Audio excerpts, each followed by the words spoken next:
Kemudian daripada itu akan terjadi bahwa aku akan mencurahkan rohku ke atas semua manusia.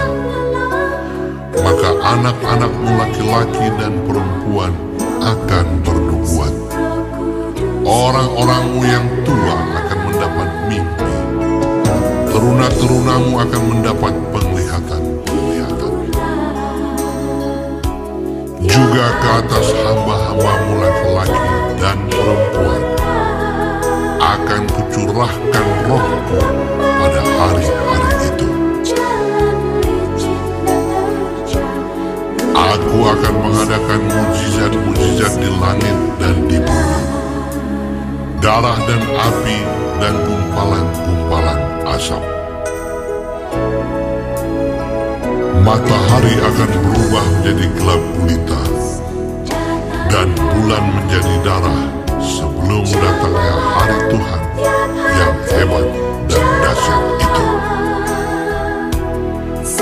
Dan barang siapa yang berseru kepada nama Tuhan akan diselamatkan. Sebab di Gunung Sion dan di Yerusalem akan ada keselamatan, seperti yang telah difirmankan Tuhan. Dan setiap orang yang dipanggil Tuhan akan termasuk orang-orang yang